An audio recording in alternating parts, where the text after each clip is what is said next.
10th class बेटा, हम first chapter का 3.2 यूनिट कर रहे हैं, hunger, hardship and popular revolt, भूख, कठिनाइयाँ और जन विद्रोह। बेटा 1830s में यूरोप में बहुत सारी प्रॉब्लम्स क्रिएट हो रही थी और सबसे बड़ी थी यूरोप में पॉपुलेशन बहुत ज़्यादा इंक्रीज़ हो रही थी। और जब पॉपुलेशन इंक्रीज़ हो रही थी तो लोगों को एम्प्लॉयमेंट नहीं मिल रहा था, काम भी नहीं मिल रहा था, तो बहुत सारे लोग जो हैं बेरोज़गार थे। और जो विलेजर्स थे वो बहुत सारी जो भी वहाँ पर गरीब बस्तियाँ थी उसमें जो रहने वाले लोग थे वो भी सिटीज़ एरियाज़ में आ रहे थे। तो इसके अलावा और क्या कंडीशंस क्रिएट हो रही थी, जो सिटीज़ में स्मॉल प्रोड्यूसर्स थे वो इंग्लैंड से इम्पोर्टेड जो भी मशीन से बना हुआ कपड़ा वो आ रहा था, तो उसका कंपटीशन उनको फेस करना पड़ रहा था।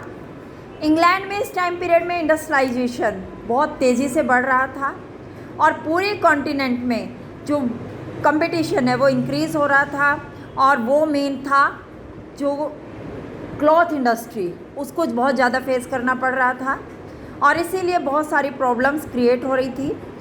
जो प्रोडक्शन था वो स्मॉल यूनिट्स में होता था, वहाँ पर मशीनें बहुत कम थी। तो इसी टाइम पीरियड में यूरोप में बहुत सारे जो एरियाज़ हैं वहाँ पर नोबल क्लास पावर में थी और जो पीजेंट्स थे वो लॉर्ड्स के को टैक्सेस देने की वजह से उनके ऊपर बहुत ज़्यादा बर्डन पड़ा हुआ था। खाने पीने की चीज़ें उनके प्राइसेस इंक्रीज़ हो रही थे, क्रॉप्स डैमेज हो रही थी और इसी वजह से सिटीज़ और विलेजेस में पॉवर्टी इंक्रीज़ हो रही थी। तो ये बेटा सारी प्रॉब्लम्स यहाँ पर आपको शो की जा रही हैं।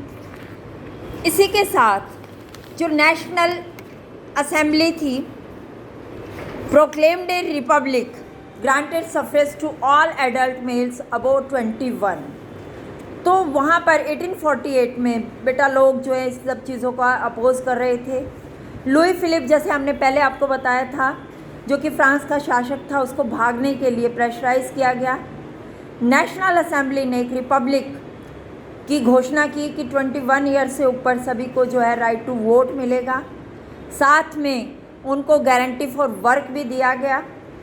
अब वहाँ पर जो है एम्प्लॉयमेंट देने के लिए नेशनल जो फैक्ट्रीज़ हैं उनको एस्टेब्लिश किया गया, नेशनल वर्कशॉप्स लगाई गई। इससे पहले 1848 में सिलेसिया में वीवर्स ने जो कॉन्ट्रैक्टर्स थे उनके अगेंस्ट रिवोल्ट किया और उन्हें क्या था, क्योंकि वो उनको रॉ मटेरियल देते थे और बाद में जो है बना हुआ क्लॉथ उनसे ले लेते थे, लेकिन उसके प्राइस बहुत कम थे। इसी के बारे में एक जो है पत्रकार जर्नलिस्ट विलियम वोल्फ, उसने क्या डिस्क्राइब किया है, उसने इंसिडेंट्स को बताया है विलेजेस में क्या हो रहा था।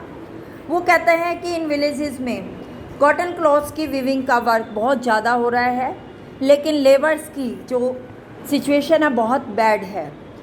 वहाँ काम करने के लिए लोग बहुत ज़्यादा हैं, लेकिन जो कॉन्ट्रैक्टर्स हैं वो क्या करते हैं, में जो प्रिपेयर्ड मटेरियल है उसके प्राइसेस को बिल्कुल डाउन कर देते हैं। तो इसी वजह से 4 जून को 2 बजे बुनकरों की भीड़ बेटा अपने घरों से निकलकर ठेकेदार की जो है होम तक वो पहुंची, उसकी कोठी तक। ये लोग बेटा ज़्यादा वेजेस की डिमांड कर रहे थे, उनके साथ हेटफुल बिहेव किया गया था, उनको धमकियां दी गई और उसके बाद ये लोग ज़बरदस्ती उनके घरों में घुस गए, उनके घरों को तोड़ फोड़ दिया बेटा बुरी तरह से। उनका जो स्टोर हाउसेस था उसको भी लूट लिया।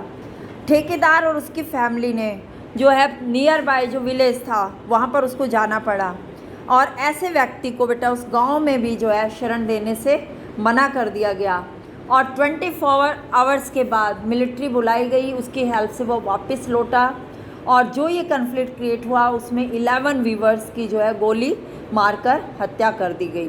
तो ये बेटा इंसिडेंट बताया गया है कि किस तरह की यूरोप में कंडीशन क्रिएट हो रही थी, वहाँ पर जो स्टार्विंग, हंगर या प्रॉब्लम्स थी वो क्या थी। ये क्लियर हो जाता है। इसके अकॉर्डिंग आप अपने क्वेश्चंस प्रिपेयर करें।